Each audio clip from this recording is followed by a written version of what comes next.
Assalamualaikum warahmatullahi wabarakatuh. Bagaimana kabarnya anak-anak semuanya hari ini? Semoga kalian bersama dengan keluarga tercinta di rumah dalam kondisi sehat walafiat. Amin. Allahumma amin.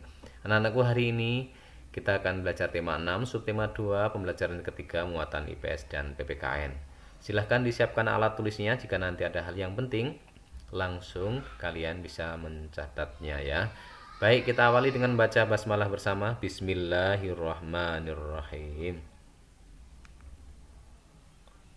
Kita mulai pembelajarannya ya. Ya. Coba kalian amati gambar yang ada di hadapan kalian. Ya, ini adalah gambar nelayan yang baru saja pulang melaut. Sekarang kita akan membahas muatan IPS ya. Jadi ini gambar nelayan yang baru pulang melaut. Nah, biasanya para nelayan pulang melaut itu atau perginya itu tidak sendirian, tapi berkelompok pada malam hari dan pulang pada keesokan harinya.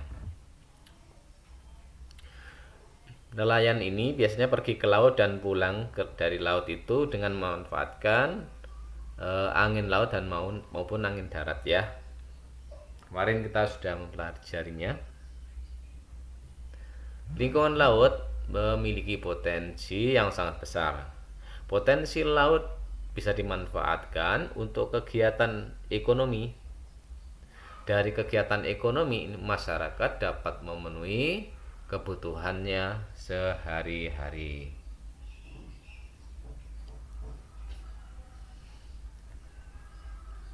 Apa saja pemanfaatan potensi laut oleh masyarakat? Ya, berikut ini contohnya. Yang pertama adalah nelayan. Nelayan bisa manfaatkan potensinya laut dengan menangkap ikan di laut. Kemudian potensi laut dimanfaatkan oleh pembuat garam.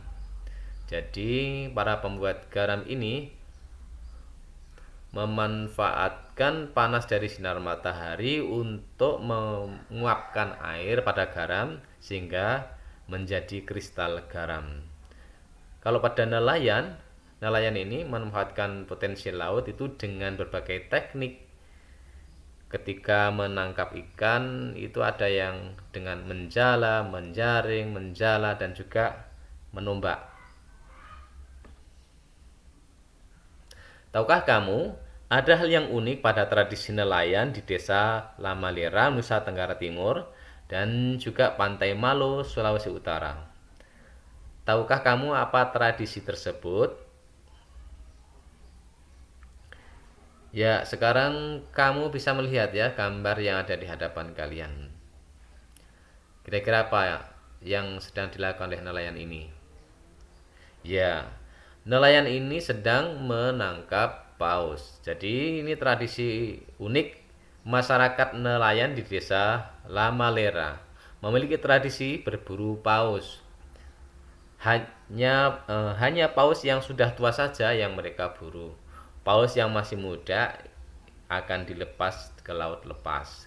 Daging dan minyak paus yang berhasil ditangkap kemudian akan dibagikan ke seluruh warga desa.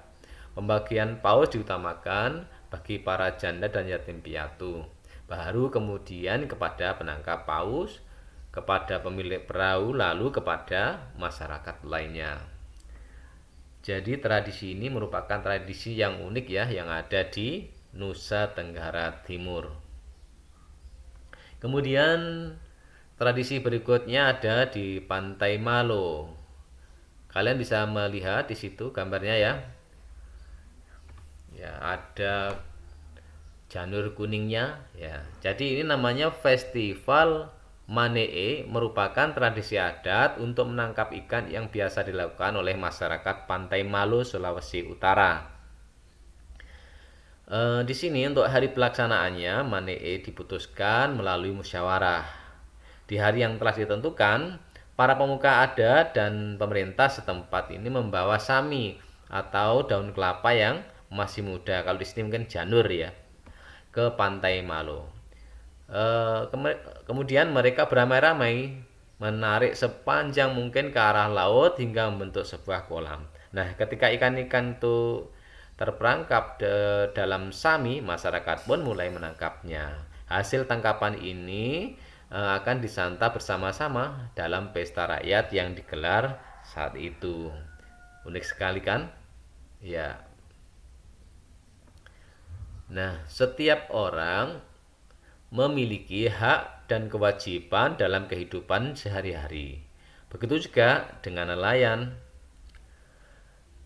Tahukah kamu apa hak nelayan?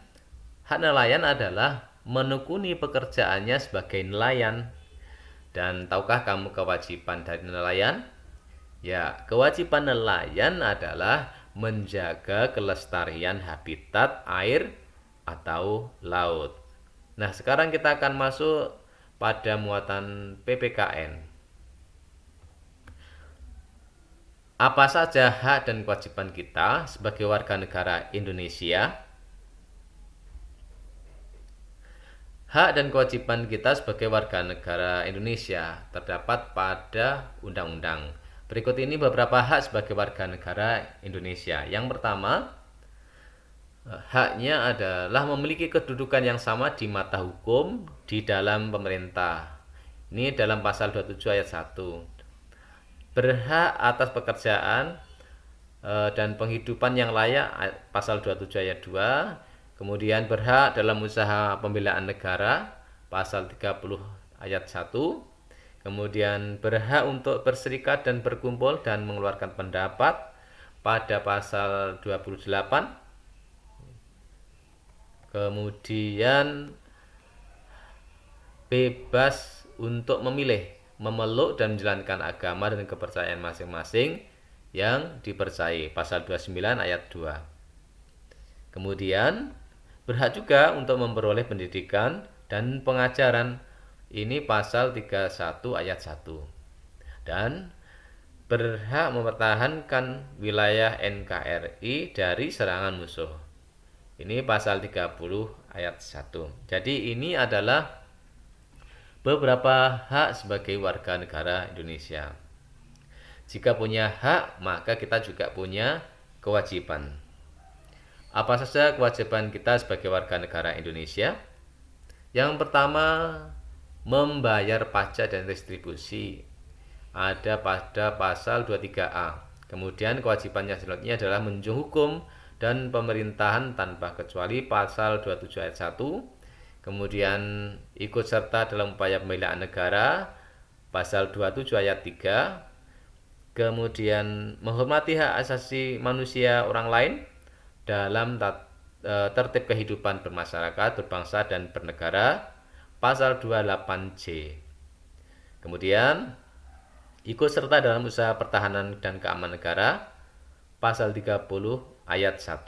Dan mengikuti pendidikan dasar dan pemerintah wajib membiayainya, ini pada pasal 31 ayat 1. Jadi ini beberapa kewajiban kita sebagai warga negara Indonesia.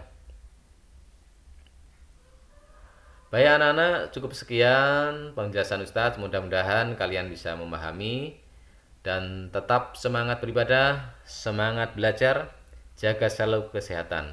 Terima kasih, sampai ketemu kembali. Assalamualaikum warahmatullahi wabarakatuh.